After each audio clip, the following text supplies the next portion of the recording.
Hola, soy el doctor Marcelo Bianchi Bustos, presidente de la Academia Argentina de Literatura Infantil y Juvenil y profesor de la materia Historia de la Literatura Infantil y Juvenil argentina y latinoamericana desde una perspectiva comparada en la Universidad del Norte Santo Tomás de Aquino.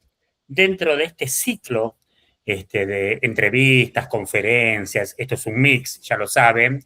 Hoy tenemos el honor de compartir este espacio con Dinora López Soler, que es profesora en letras, es vicepresidente de la Academia Uruguaya de Literatura Infantil y Juvenil. Compartimos con Dinora el hecho de formar parte de la Academia Latinoamericana, de LIG.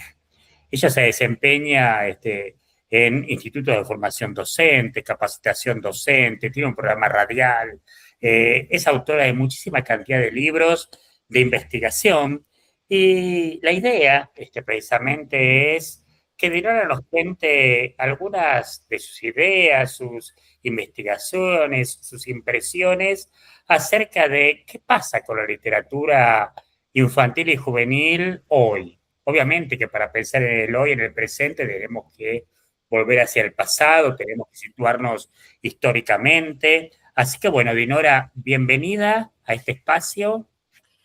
Un gusto, muchísimas gracias por la invitación. El honor es todo mío, Marcelo. Es un gusto, como siempre, dialogar contigo, estar en comunicación y estar en comunicación con tus alumnos. Así que, cómo no, voy a compartir ideas, reflexiones y algunas conclusiones de miradas, ¿no? Porque esto no Totalmente. deja de ser miradas plurales, ¿no? Exactamente, eso es lo interesante, precisamente, pensar que es la mirada de especialista, como yo siempre digo a mis alumnos, uno tiene que, como estudiante, como especialista, después indagar en las diversas miradas para construir la propia, Exacto. pero con sustento teórico, que es lo fundamental. Así que bueno, yo te dejo a vos la palabra, la posibilidad de que compartas la presentación, y después conversamos una vez que vos termines. Perfecto, voy a compartir con ustedes entonces la presentación que preparé para, para esta charla y esa presentación parte de dos ideas, ¿no? Que las hice en base a dos periodos de tiempo, si se quiere, ¿no? Que una mistura entre esos dos periodos de tiempo que están en la primera plaquita. Primero que nada, un relevamiento de tópicos, es decir, un relevamiento de temas más recurrentes o más presentes en la literatura infantil y juvenil uruguaya, en un periodo de tiempo que es el 1990 y el 2022, periodo de tiempo que tomo por la vinculación con el diccionario, del cual les voy a hablar ahora.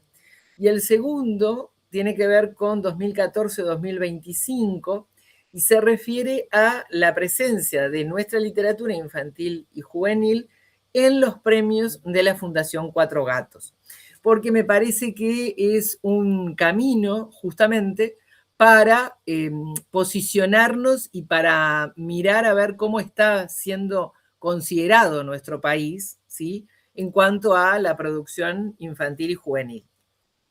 Entonces, primero que nada, ¿por qué tomo este periodo? Yo en el 2022 justamente publiqué este diccionario de autores de literatura infantil y juvenil uruguaya, tomando este periodo de tiempo, ¿no? Y lo generé para que haya un corpus para posibilitar investigación.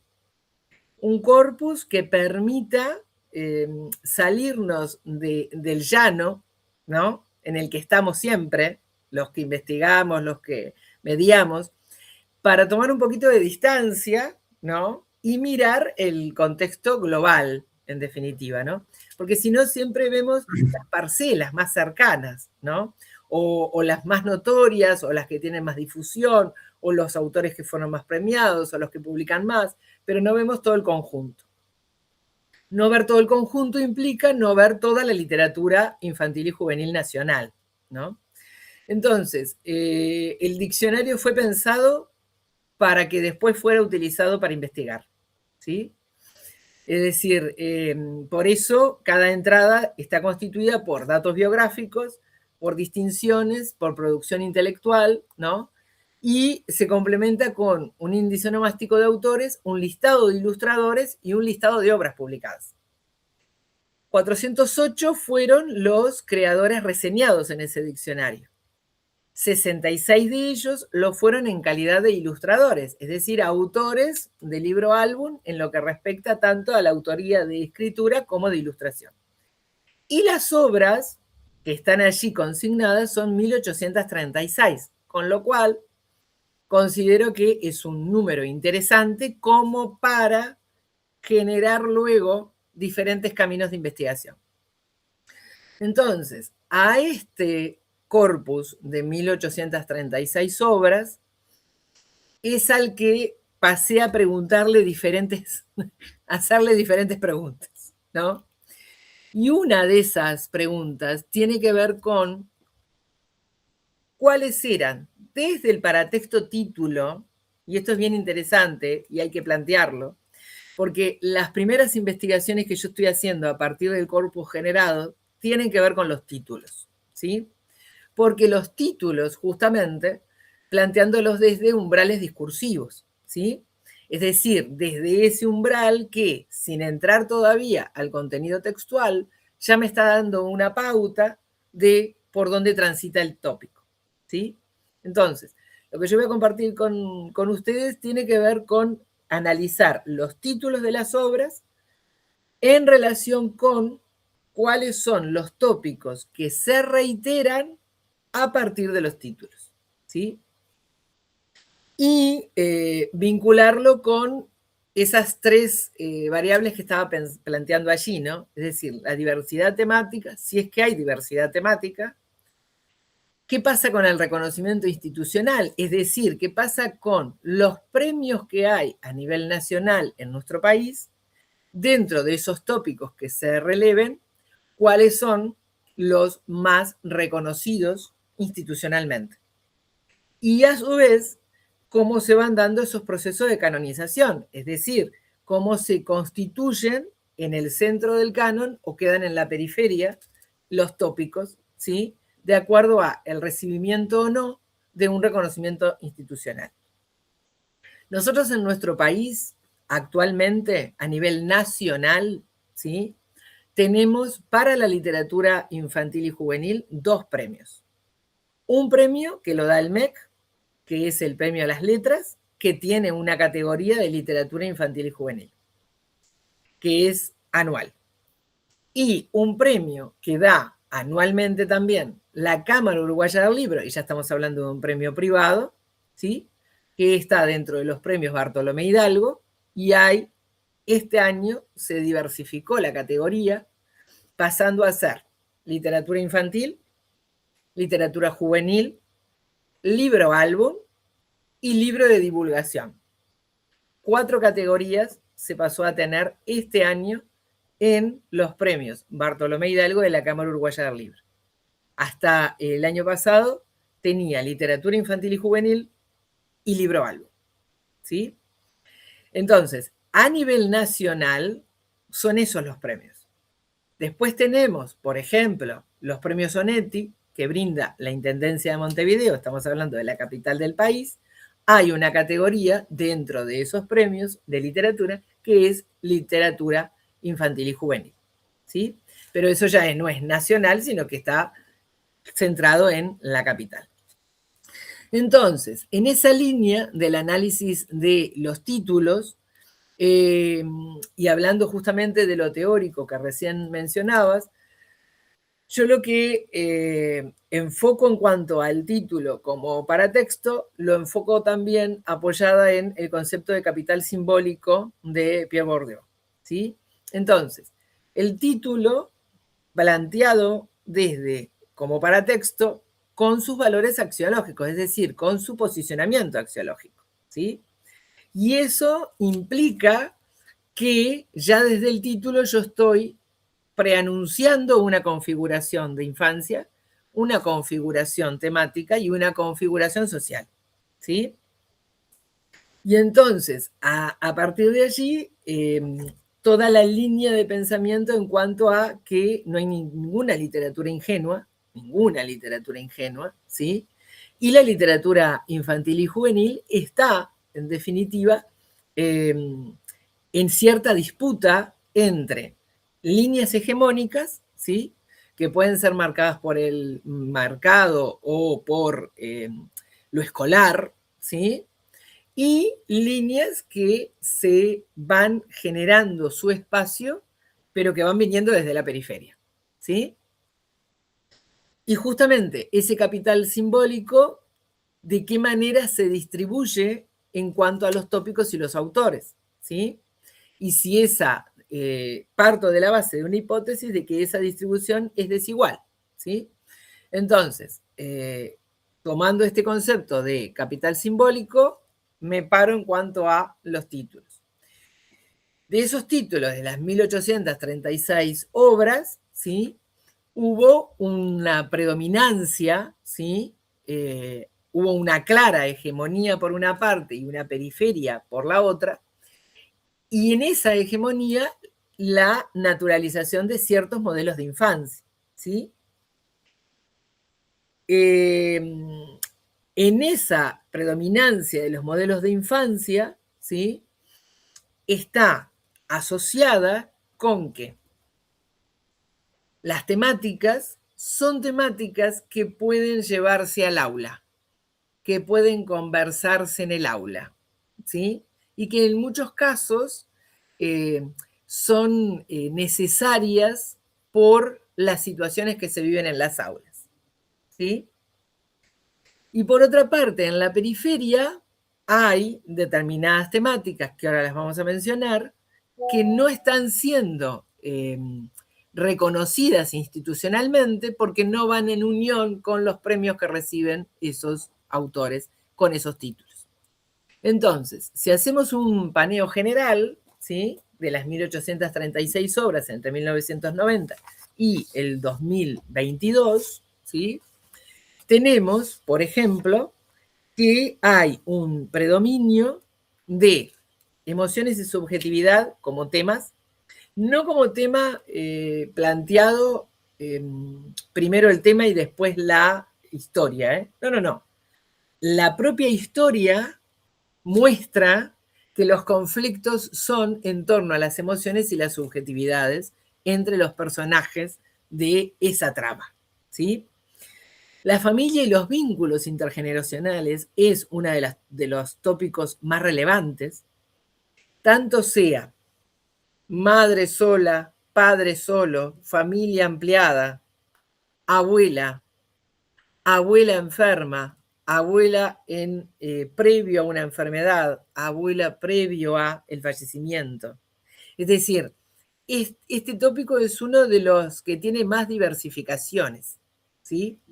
Y que si nosotros observamos, junto con el tercero, que es la vida cotidiana infantil, y por eso una de las palabritas que resuena en muchos títulos tiene que ver con la escuela. La escuela es tema en la literatura infantil y juvenil uruguaya, ¿sí? Y está centrada la escuela y su entorno, ¿sí? Está centrado en las historias y en la temática. Si nosotros observamos los primeros tres tópicos, nos llevan a un mundo en el que va a predominar lo referencial. Va a predominar, en definitiva, una literatura más realista que fantástica. La línea fantástica no es la que predomina en nuestra literatura infantil y juvenil, ¿sí?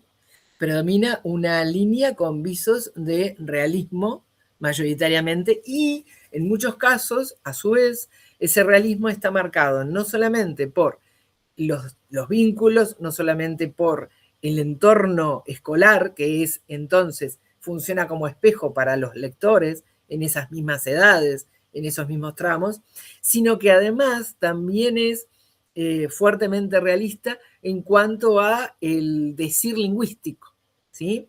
Es decir, es realista también en cuanto a los modismos.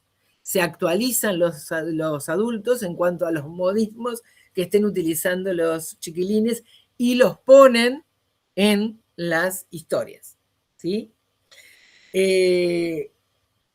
Transitar una literatura infantil nacional con una beta realista predominante, con estos 3 tópicos que son los más relevantes, no deja de ser una postura axiológica en cuanto a cuando te paras en el campo simbólico que es la literatura, ¿sí? Es decir, ¿qué pasa con el vuelo? Me pregunto yo a veces, ¿no? ¿Qué pasa con el despegue? ¿No? ¿Qué pasa con el despegarte de? ¿No? Esos son como interrogantes que siguen funcionando, pero dejo que sigan funcionando porque entonces irían a un segundo nivel de análisis que iría traspasando el umbral de lo que es el paratexto y metiéndonos en el contenido textual mismo, ¿sí? Entonces allí las preguntas que me quedan resonando pasarían a tener otro aspecto de respuesta, ¿no? Por una parte. Por la otra, los temas que siguen tienen que ver con viaje, aventura y exploración, mundos fantásticos y maravillosos, ¿sí? En menor medida, pero los hay, ¿sí?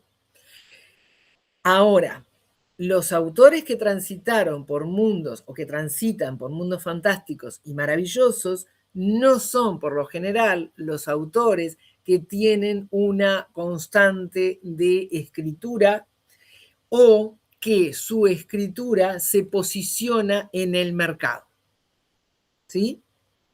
Entonces ahí también vuelvo a la pregunta y amplío esa pregunta que me quedaba, ¿no? El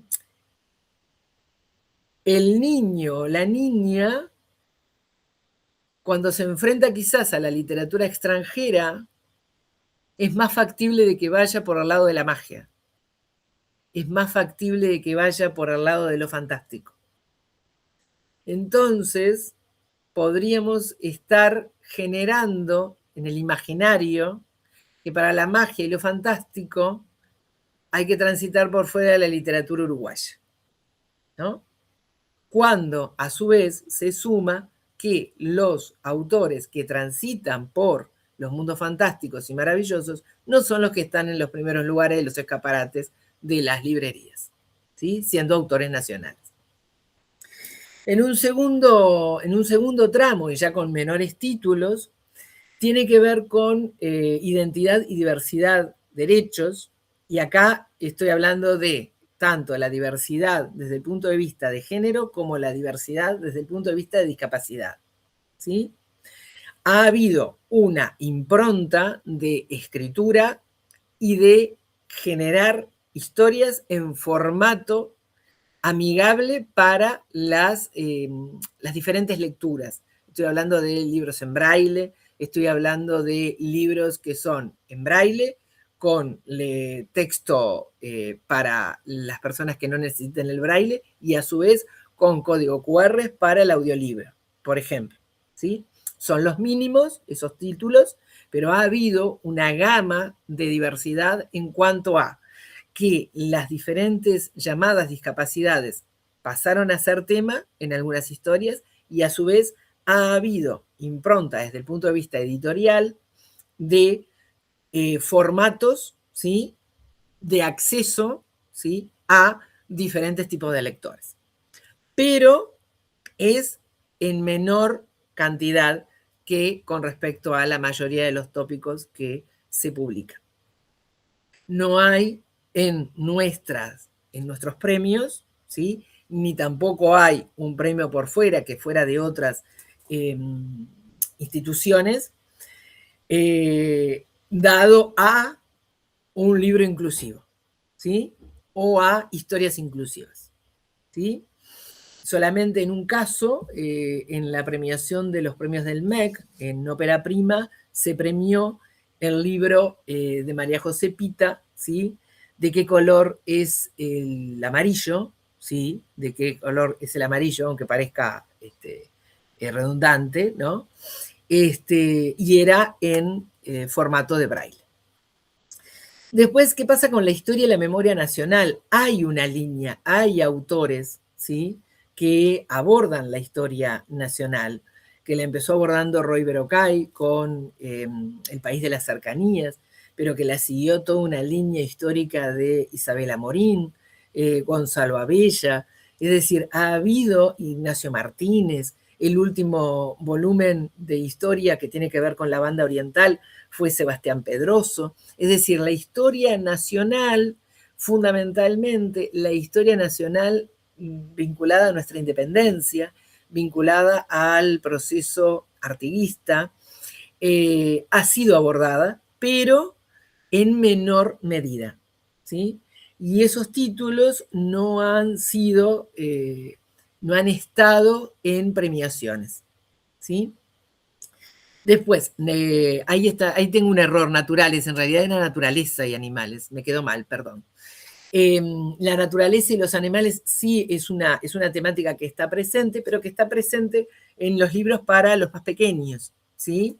Y que tiene que ver con justamente esos animales personificados que dan cuenta, en definitiva, por más que sean, por eso muchas de esas historias están presentes en el tema de los vínculos, porque en realidad son animales que están llevando adelante vínculos que funcionan en espejo para la etapa de infancia que está pasando el lector afín con esas historias, ¿sí? Y después pueblos originarios y cosmogonías indígenas en muy menor medida, y la afrodescendencia también, ¿sí?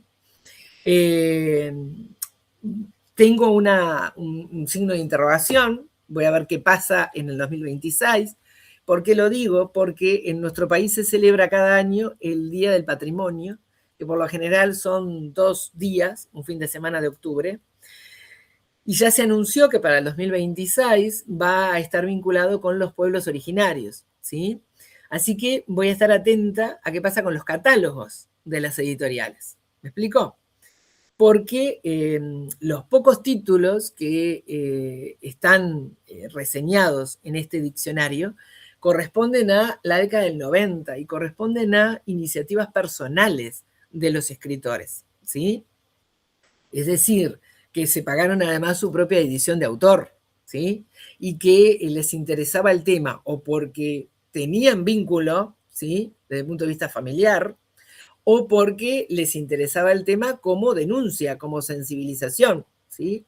Entonces, veré qué sucede en el 2026 sabiendo que va a ser el tema del patrimonio, ¿no? Y que por lo general este tipo de decisiones globales, institucionales, llevan no solo llevan a la currícula, ¿no? Es decir, aterrizan en la currícula de ese año, en el año lectivo, en primaria, en secundaria, pero fundamentalmente más en primaria. Entonces, sabiéndolo con anticipación, voy a observar qué pasa con el mercado editorial, ¿no? Si es que o se reeditan algunos de aquellos o aparecen nuevos títulos, ¿no? Y eso es también uno de los aspectos que uno puede observar en los últimos, quizás los últimos 10, 15 años, que aparecen determinados autores o determinados títulos y temáticas que son afines a lo que pareciera que está necesitando, ¿sí? El ámbito escolar, ¿no? Y lo que se busca es que predomine la historia de la mejor manera para que no quede en evidencia que el título se crea a partir del tema, ¿no?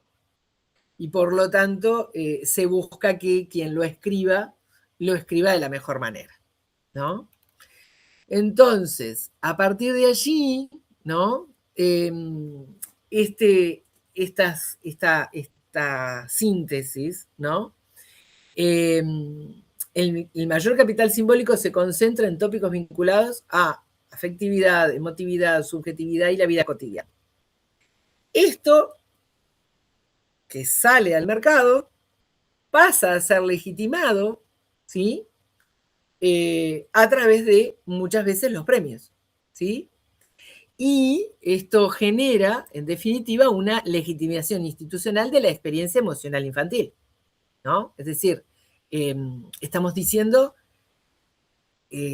por eso digo, ¿no? Salirnos del territorio del llano y subir a la colina, ¿no? Los que estamos vinculados con el tema. Estamos diciendo indirectamente, esto es literatura infantil y juvenil. Por acá es por donde vas, esto es lo que vas a encontrar en la literatura infantil y juvenil, ¿no? Lo que encuentras esporádicamente, entonces, no es lo que debieras encontrar en la literatura infantil y juvenil, ¿no? Es decir, hay muchas maneras de reformular eso pensando en que nosotros podemos estar acostumbrando al lector a que siempre espere determinadas temáticas, ¿no? Porque además, por eso decía, ¿no? Hay que ver cómo esas temáticas son tratadas desde el punto de vista de lo lingüístico, desde el punto de vista de lo estilístico. Yo estoy analizando los títulos. Si esa referencialidad, si ese predominio de lo realista va unido con un trabajo también referencial de lo lingüístico, ¿sí? El vuelo se hace cada vez menor, ¿sí? Entonces, falta la otra pata, ¿no? Ver qué pasa con el trabajo estilístico, ¿no? Los demás temas presentan asimetrías en cuanto a la legitimación justamente porque no son los que predominan en los premios, ¿sí? Entonces, los autores más premiados se inscriben en esas líneas temáticas, consolidando entonces los núcleos canónicos del sistema, ¿sí? Y se vuelve, ¿no?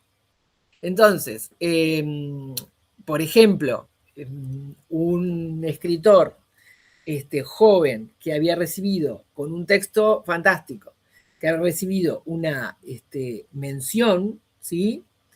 Transitó por diferentes editoriales, no logró que se lo editara y lo editó solo.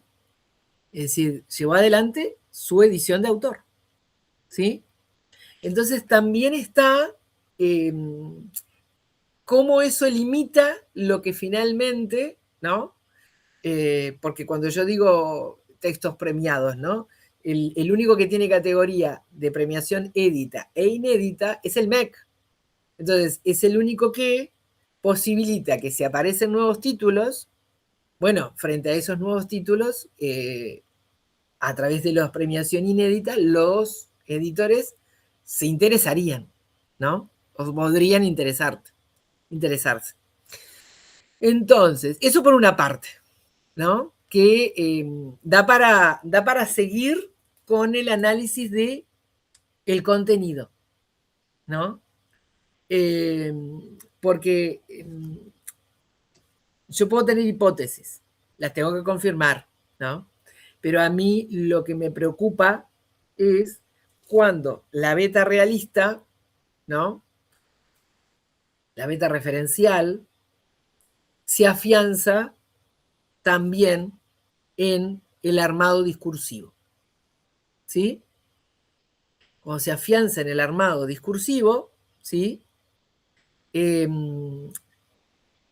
Yo puedo hipotetizar que hay una menor predominancia hacia la construcción de la metáfora, con todo lo que ello implica, que no es la metáfora en una frase, sino que es el plano metafórico, ¿sí?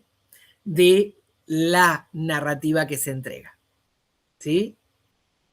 Y aclaro un aspecto que no lo había mencionado, hay una gran predominancia de la narrativa en nuestra literatura infantil y juvenil. Recién hace algunos años se empezó a publicar poesía, pero es mínima. Es más, nosotros tenemos un poemario de Mercedes Calvo, un poemario premiado a nivel latinoamericano, que fue editado en México, producto del premio. Pero ese, Los espejos de Ana Clara, ¿sí? Acá no se publicó. Formaba parte del premio.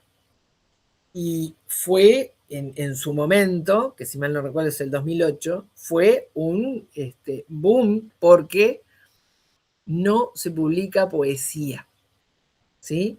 Son casos muy puntuales, ¿sí? Hay un escritor nacional que es el que quizás está haciendo más la constante en poesía, que es Horacio Cavallo, ¿sí? Y hubo algunos títulos, hay un título de Rosenkopf, Lo grande que es ser chiquito, ¿tá? Hay un título de poesía de Roy Berocay, ¿sí? Hay un libro álbum en reversible, ¿sí? Que está descatalogado lamentablemente, que es el poemario 21 poemas raritos de Fernando González y el poemario de Fabio Guerra, Mirá vos. ¿Ah? Esos dos poemarios, en la década del 90, se publican en forma conjunta como libro reversible, ¿sí? Ilustrado. Cada uno de esos dos poemarios ilustrados. En el primer caso por Sebastián Santana, el de Fernando González, y en el segundo caso por Alfredo Soderguit, el de Fabio Guerra. Después ha habido algunos poemarios justamente de Horacio Cavallo y algunos poemarios de Mercedes Calvo que comienza para que se la tome en cuenta acá con aquel premio en México. Entonces, estas líneas temáticas, estos tópicos, son fundamentalmente de narrativa, ¿sí? Es el género que predomina en nuestra literatura infantil y juvenil. Es más, el género teatro, ¿sí? De obras teatrales para niños publicadas en el periodo 1990-2022 del diccionario, estamos hablando solamente de un autor que es Waldemar Fontes, ¿sí? Otro título de Marta de Arévalo, y después las otras obras de literatura infantil y juvenil en formato de género teatral que se publicaron fueron anteriores a 1990. ¿Sí? Es decir, estamos justamente con un equipo de gente investigando el tema del teatro publicado para niños y son el corpus, son muy pocos los títulos, muy pocos, ¿no? Y mayoritariamente de esos pocos títulos que hay son anteriores a 1990. Entonces, por eso digo que además todos estos tópicos corresponden a la narrativa, ¿sí? A la narrativa y al libro algo. Entonces, si vamos al segundo tema de qué está pasando en la literatura infantil y juvenil, qué pasa con la presencia de ella en los premios de la Fundación Cuatro Gatos. Y yo lo tomo porque todos sabemos lo que implica el premio de la Fundación Cuatro Gatos, ¿no? Es decir, el referente que marca, ¿no? A nivel de Iberoamérica, pero además el referente que marca como observatorio, ¿no? Es decir, yo siempre les digo a los estudiantes de magisterio, estén atentos a la premiación de la Fundación Cuatro Gatos, ¿no? Tomen en cuenta determinados lugares y determinadas premiaciones porque les dan un panorama, ¿sí? De la literatura de Iberoamérica. Entonces, tomando en cuenta lo que está plasmado allí, ¿no? Porque ese laboratorio, porque ese armado y esa búsqueda de premiar y recomendar está haciendo con profesionales y con académicos y con miradas plurales, ¿sí? Desde el punto de vista de los marcos teóricos, operan como un filtro justamente cultural, ¿no? Y que legitima estéticas y que consolida cánones. Entonces, el análisis de la presencia tiene que ver con cuáles fueron los títulos premiados, cuáles fueron los autores y a su vez en qué categorías de las que arma el premio la Fundación Cuatro Gatos. Porque la Fundación Cuatro Gatos tiene además una particularidad que a mí me gusta mucho, que no lo marca por edades, sino que los marca por cómo está el lector en relación consigo mismo y en relación con el momento de la lectura en la que se encuentra, ¿no? Que eso me parece bien interesante también, porque es una mirada de la infancia lectora desde otro lugar, ¿no? Que a veces va a contrapelo de los catálogos como los arman algunas editoriales, ¿no? Y que tiene que ver además con esa forma de categorizar a los lectores, te está dando muchos lineamientos desde el punto de vista para el mediador de lectura, ¿no? Entonces, eso también me parece interesante. Entonces, tabla 1, ¿no? Esto, aclaro, tabla 1 porque esto forma parte de un artículo que salió este año en la revista Trazos y Letras, que lo armé precisamente para el número 3 de la revista. Esperá que si la tengo acá cerca te la muestro. Creo que sí. Acá está.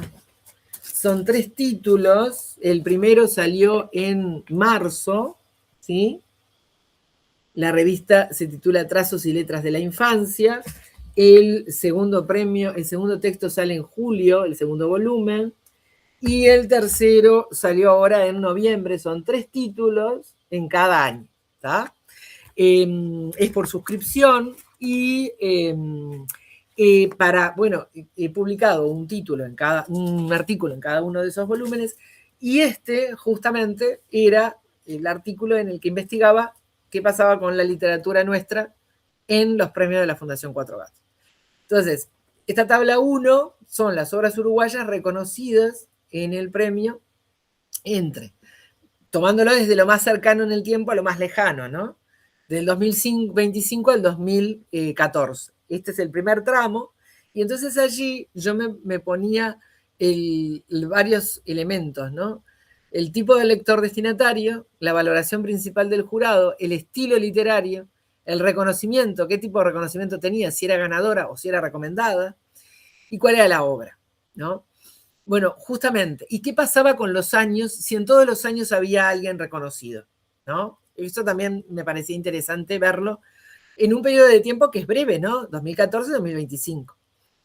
Y justamente en el 2025, Casa Durmiente, de Federico Ibáñez, fíjate que está para el lector destinatario, para los que se volvieron grandes lectores. Estamos hablando justamente, es una novela además que retoma tópicos de la tradición, ¿sí? Y es un autor que se va a reiterar. Es un autor nacional, es un autor enfocado fundamentalmente al público adolescente y al preadolescente y al adolescente joven, ¿sí? Que tiene un estilo consolidado desde el punto de vista de el armado discursivo de su historia, ¿sí? Tiene un estilo consolidado desde el punto de vista de lo estilístico en su narrativa, y que juega además con el arriesgarse a contar historias desde diferentes puntos de vista. Y en otro título va a jugar con la segunda persona, que no es lo más común en la narrativa. Entonces, es interesante que sea Federico Ibáñez, porque si uno sigue la trayectoria de determinados autores, es un autor que se fue consolidando y que fue llegando a un determinado aspecto del mercado desde el punto de vista de las edades, y que está centrado justamente en estos adolescentes jóvenes, tirando a jóvenes ya. Ahora, es interesante ver que si nosotros pasamos al 2024 y 2023, fíjense que en el 2024 no figura ninguna obra uruguaya, ¿sí? Ninguna obra, en ninguna de las categorías de los tipos de lectores destinatarios, ¿sí? Cuando vamos al 2023, la vuelta interesante, ¿sí? Es que Mercedes Calvo gana, está dentro del premio, y estamos hablando de poesía o prosa poética, ¿sí? Y estamos hablando de lo lírico y de lo onírico.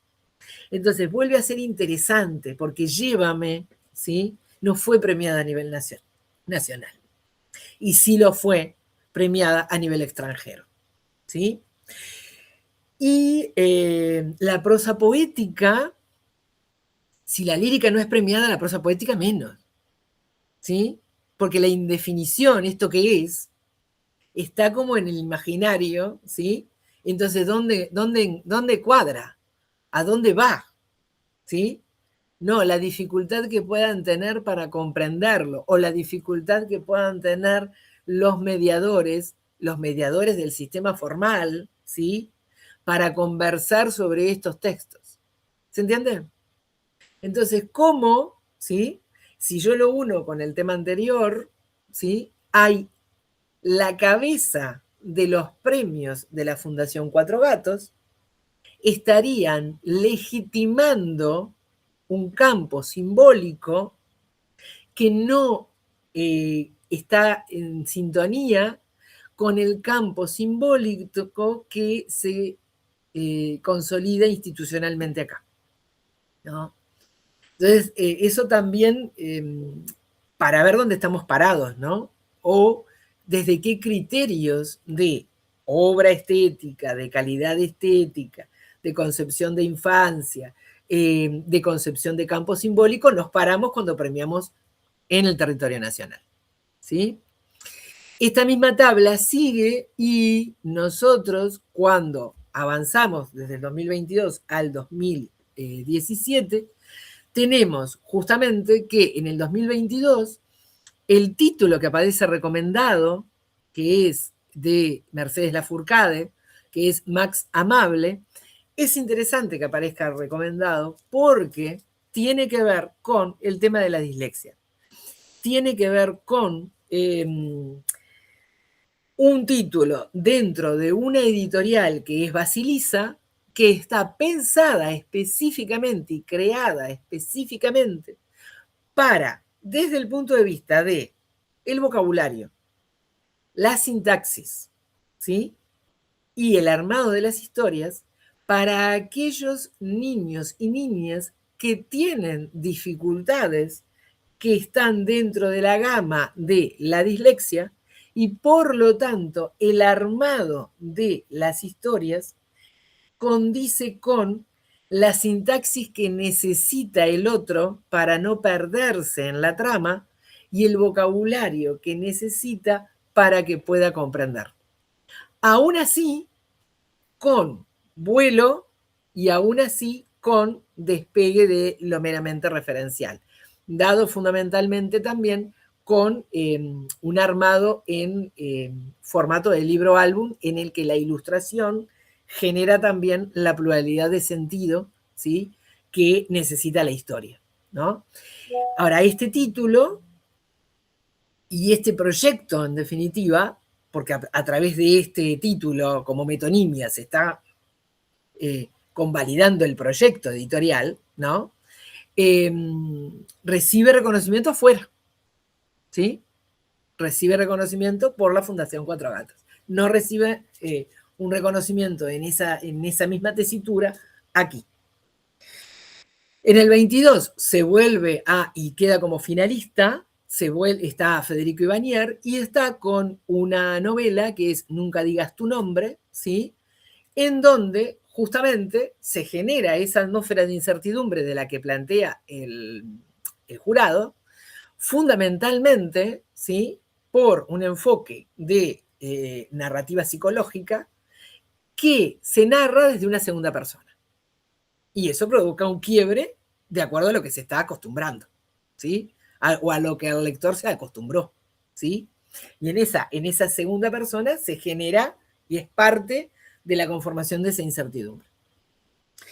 Es interesante, y esto es otro aspecto, nuestros programas de literatura de secundaria no contemplan la literatura infantil y juvenil nacional, ¿sí? Hay que aclararlo. Solamente estaba, hasta el año pasado, en un aspecto de lo que sería el primer año de educación media superior, lo cual sería el bachillerato, en un aspecto del programa de cuarto, que se llamaba Portada, y allí había textos, sí, o por lo menos autores de los que se podían tomar textos, como Lewis Carroll, por ejemplo, ¿sí?, estaba, y entonces allí aparecía en la portada algún autor que estaría asociado con lo que diríamos literatura infantil universal.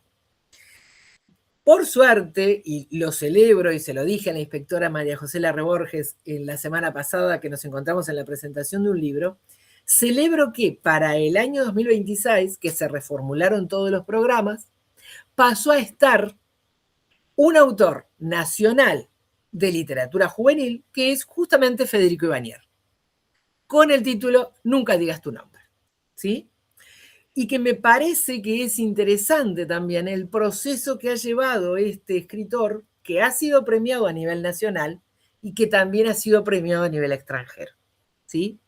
Con unas novelas que son precisamente para esas edades 15, 16, a lo que correspondería primer año de educación media superior. Luego, ya cuando pasamos al 2020, tenemos como finalista premiado justamente Susana Aliano Casales, que es El secreto del paraguas rojo, y allí estamos instalándonos en lo que tiene que ver con libro álbum. Más Pimienta, que es la editorial, es una, y Criatura Editora, la anterior, la de Federico Ibáñez, también, son editoriales que surgieron bordeando el canon de las editoriales mayores, ¿sí? Son editoriales independientes, son editoriales que se toman su tiempo para definir autor, para definir obra, para ingresar al canon. Son editoriales que se corrieron de el armado del catálogo por edades en relación con la literatura infantil y juvenil, ¿sí? Son editoriales que transitaron por libro álbum y siguen transitando.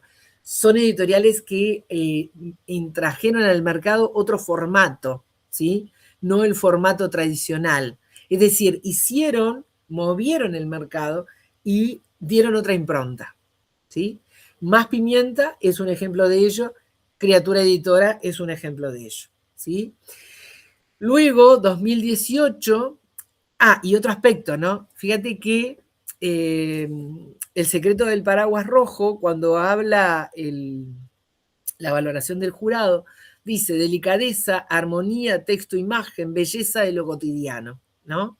Y ahí es donde me posiciono, ¿no? Cuando digo que hay que investigar cuando se posicionan en lo cotidiano las temáticas, si el posicionamiento discursivo contribuye a la belleza, ¿no? Es decir, en este caso sí, pero este título se premia en el extranjero, no se premia a nivel nacional, ¿sí? Y luego, 2018, aparece un escritor del canon nuestro, que es Roy Berocay, ¿sí? Que aparece con la misma cantidad de osos, que es una novela juvenil, además, en la que toca con humor, pero tiene que ver con temas de la convivencia, tiene que ver con temas del mundo social, tienen que ver con temas de los conflictos, ¿sí? De los jóvenes, y aparece justamente premiado ya en las obras que destina a los más grandes, ya no tanto a los pequeños como fue desde donde surgió su escritura. Y fíjate que estuvimos en el 2022-24, que no tuvimos nadie premiado, y en el 2017 tampoco, en ninguna categoría, ¿sí? Luego, 2016 y 2014 son títulos premiados, y acá tenemos una particularidad. Primero porque El sueño de los peces, de Evelyn Aizalá, fíjate que es poético e introspectivo, destaca la belleza discreta y el tono menor, ¿sí? Para los que se volvieron grandes lectores. Fíjate cómo estamos siendo premiados, ¿sí? Si nosotros vemos el primer periodo, ¿no? Lo que está predominando es esas categorías donde los lectores ya son grandes lectores. ¿Por qué? Porque estos títulos están apostando a la polisemia, están apostando a la multiplicidad de sentidos, están apostando a lo metafórico. Fíjate que si tomamos a Llévame de Mercedes Calvo y tenemos Evelyn Aizalá, están en ese plano de lo introspectivo, están en el plano de lo poético. Y luego, en el 2014, se vuelve a lo minimalista también, que es Fidel Esclavo en este caso, se reitera la editorial, es Más Pimienta. En el caso de Evelyn Aizalá es Santillana, ¿sí? Lo que leo actualmente. En el caso de Fidel Esclavo se reitera una editorial que es Más Pimienta, y la historia, que es un señor recto y una señora con muchas curvas, es justamente como dice el jurado, sutil y amable para los lectores que empiezan a leer. Es esa dicotomía de las posturas marcado entre líneas rectas y líneas curvas que trasciende lo meramente referencial de esas líneas y pasa a la forma de concebir las relaciones y de concebir en definitiva el vínculo con los demás, ¿sí? Y si nosotros llegamos a ciertas conclusiones primarias, ¿no? Pero si ustedes fueron viendo los títulos, hay autores que se reiteran, ¿sí? Hay sellos editoriales que se reiteran y no son mayoritariamente autores y sellos editoriales que estén en el centro del canon, sino que están justamente en la periferia. Y la forma de escritura, ¿sí? Hay premiación para la poesía, como para el libro álbum, como para la narrativa. Entonces, en esas primarias conclusiones, y en esas conclusiones también pongo otro tema, nosotros hemos tenido autores nacionales premiados con obra en el extranjero, es decir, que editaron en el extranjero o que viven en el extranjero. Por ejemplo, Alfredo Soderguit con Los Carpinchos es un libro premiado en el extranjero, es un libro álbum que trata el tema de la convivencia, solo que sería en el tópico de naturaleza y animales personificados, y el tema es la convivencia, y los vínculos, pero además la editorial es una editorial extranjera como es Ecaré, es decir, no lo publica a nivel nacional, ¿sí? Y tenemos un Germán Machado, por ejemplo, que también aparece en las premiaciones, pero que el título y la editorial no lo presenta en el catálogo de la Fundación Cuatro Gatos como uruguayo, porque justamente representa una editorial de otro país como es España, ¿sí? Entonces, la nacionalidad de Alfredo Soderguil la sabemos nosotros, ¿sí? Y nos alegramos nosotros, claro que sí, cómo no. Pero el libro como objeto es un libro editado fuera del territorio nacional, ¿sí? Y por lo tanto, en el catálogo de la fundación, es la editorial, ¿sí? La que está allí presente y en relación con la editorial, el país. Pero lo traigo porque en la misma línea de cómo armé el diccionario, yo el diccionario lo armé con todos, con lo que llamo el departamento 20, ¿sí? Nosotros en Uruguay tenemos 19 departamentos, ¿sí? En lo que se estructura el territorio nacional.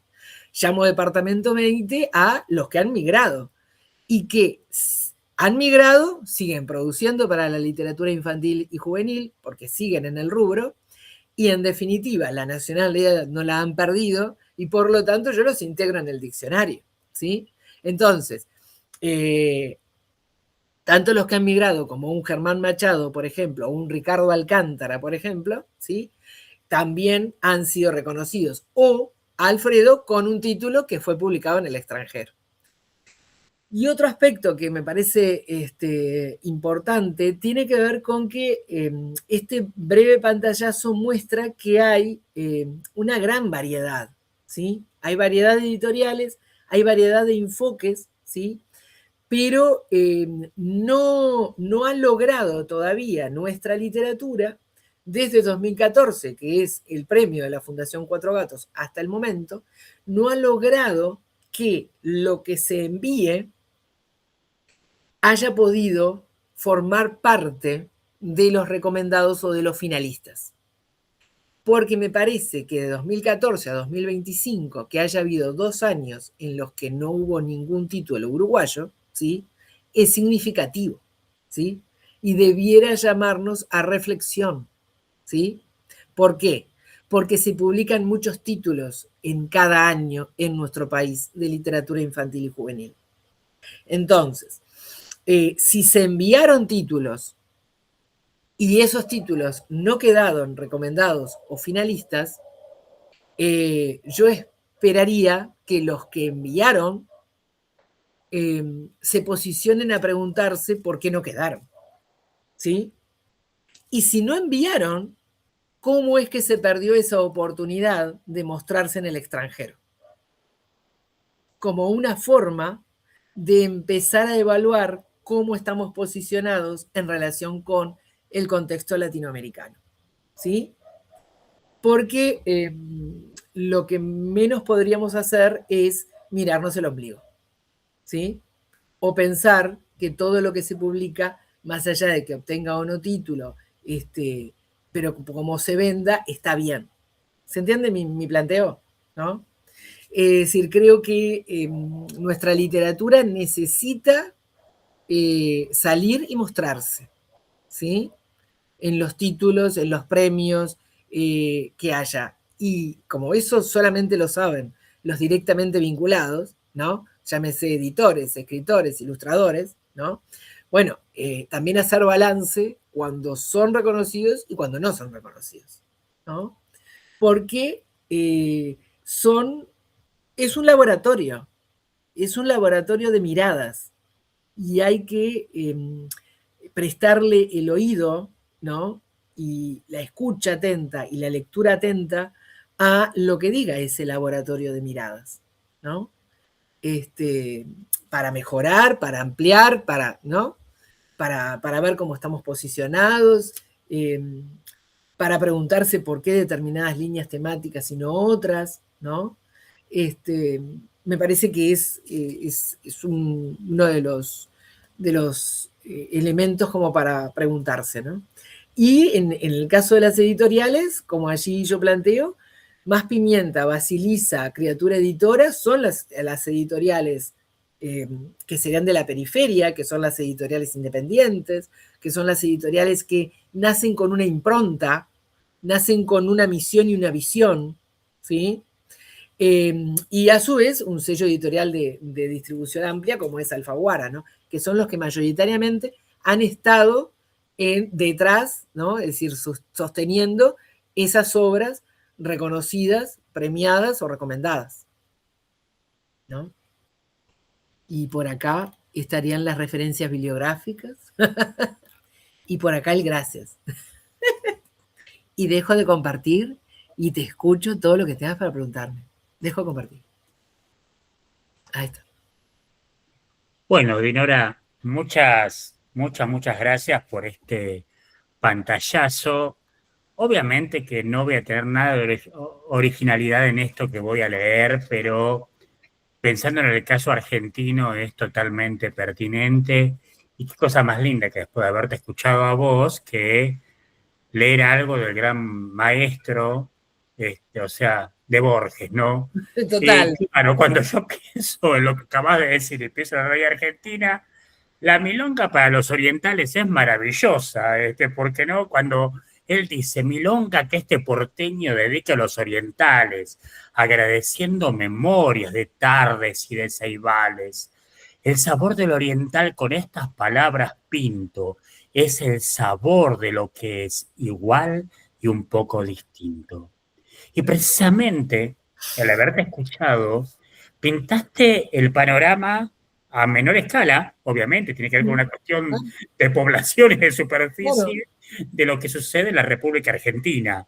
Y esto es algo muy interesante ver de repente continuidades en todos nuestros países, digamos, con lo que respecta a las temáticas, a los géneros. Lamentablemente la poesía sigue siendo la hermana menor, ¿no? de la narrativa, a veces tan despreciada.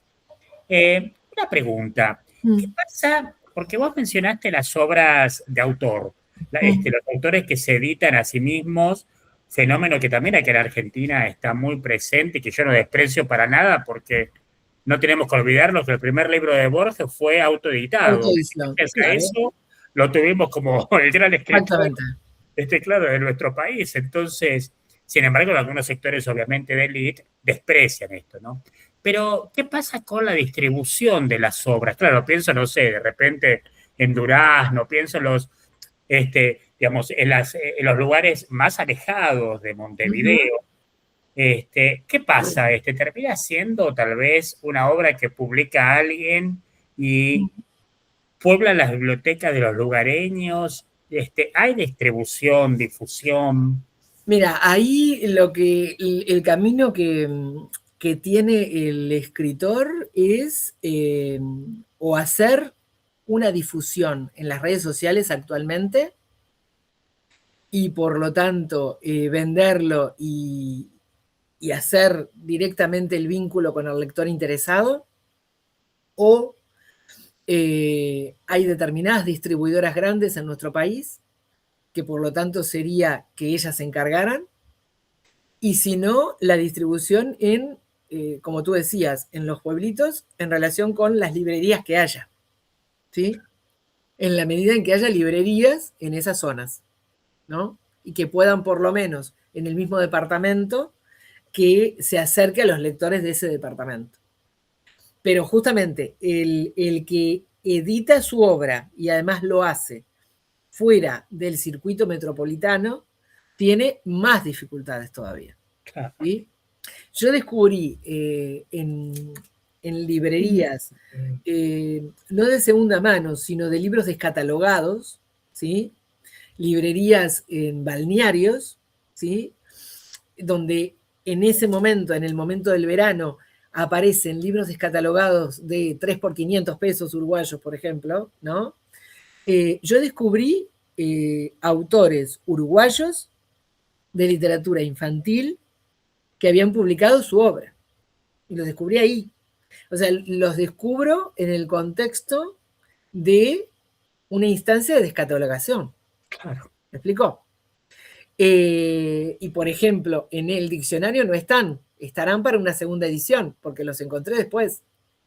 Entonces, hay muchos escritores que financian su obra, y esa obra que financian, si no es porque forma parte de algunos grupos de escritores de la región, o forman parte de algún grupo de escritores que tenga sede en la capital y entonces llega el libro, se hace más dificultoso.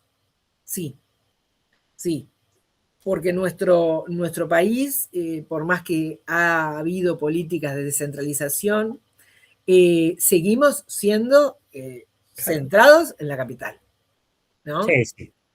Entonces ahí se hace más dificultoso. Y el que edita por sí mismo, y lo digo yo porque el diccionario lo edité yo misma, así que financié la edición, yo tuve que moverme en la distribución. Yo tuve que moverme en contactar con distribuidores para que llegara, o decidí directamente en un primer flujo de la edición moverlo a través de un distribuidor que hizo al revés de los que hacían los demás, que era, me compró una cantidad y entonces él la distribuyó.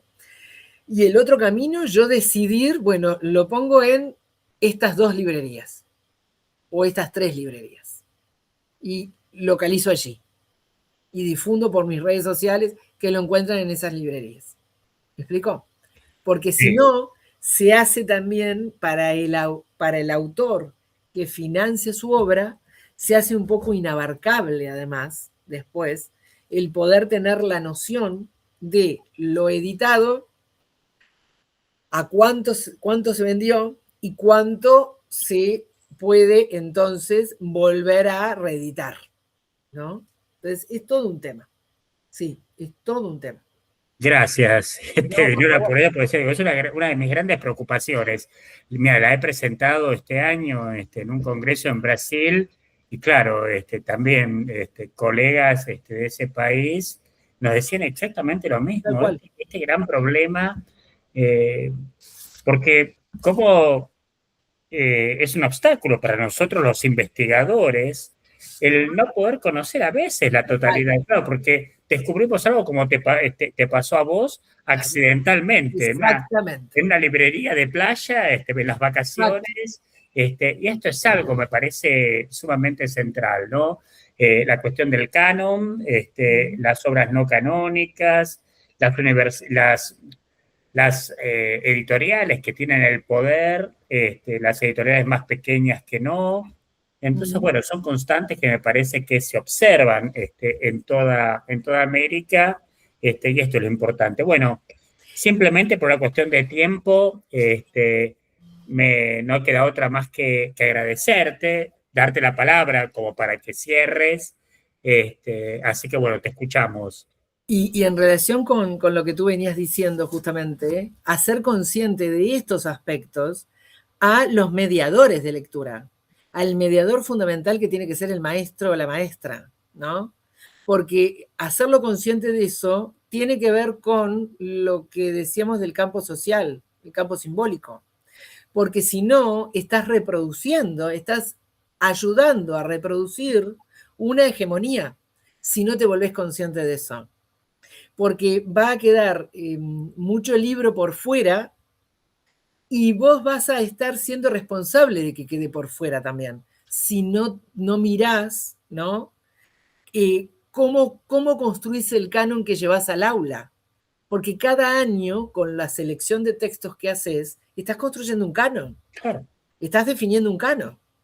Entonces, a lo que vos dejaste en la periferia, que lo dejaste quizás porque, bueno, yo no sabía, o bueno, porque yo fui a la librería y me orientaron por esto, o me llegó el catálogo de la editorial. ¿Me explico? Bueno, pero ahí hay decisiones, y esas decisiones son ideológicas, y tienen que ver con una concepción de libertad cultural, además, ¿no? Es decir, ¿qué concepto de cultura yo estoy manejando?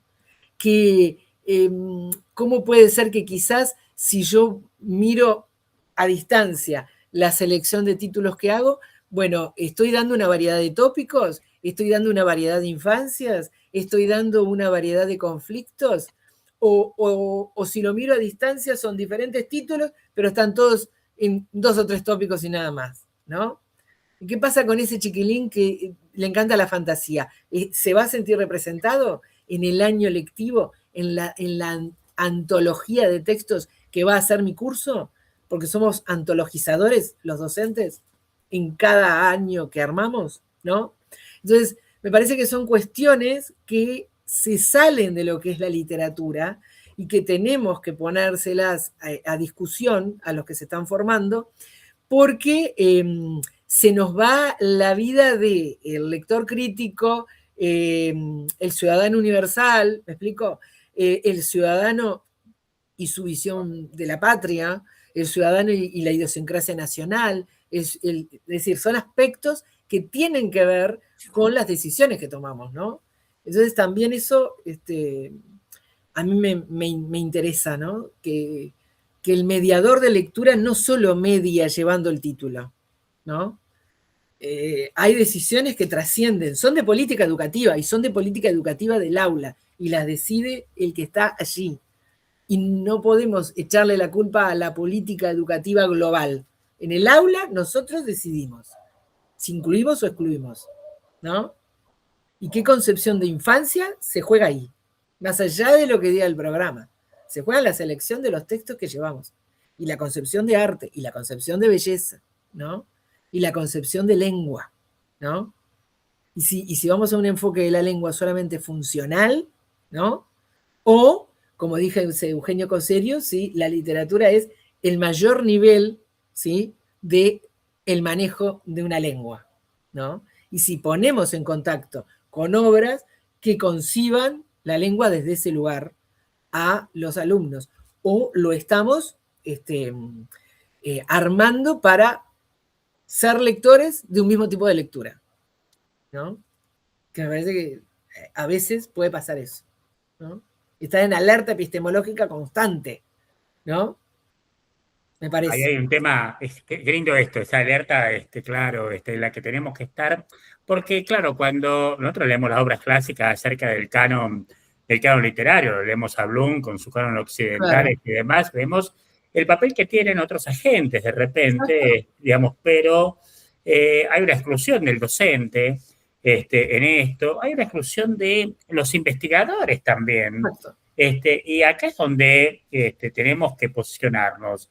El docente del aula, nosotros en la investigación, observando qué pasa, los efectos de tal vez colaborar con otros, simplemente colaborar, ¿no? Para no ser tan soberbio, a que descubran claro, autores que tal vez puedan llegar a pasar totalmente inadvertidos. Me acuerdo cuando Barthes hablaba de desarrollar el olfato semiológico, ¿no? En nuestro caso es desarrollar ese olfato acerca de, bueno, quiénes escriben, qué escriben y qué pasa Claro, en otros tal cual, lugares con la literatura. exacto, Así tal que, cual. bueno, Dinora, podríamos Muchísimas hablar. gracias, Marcelo. Gracias. Yo te agradezco muchísimo, muchísimo. Y bueno, un verdadero placer para todos nosotros haberte escuchado. Un Gracias. gusto, muchísimas gracias por la invitación y a las órdenes. Gracias.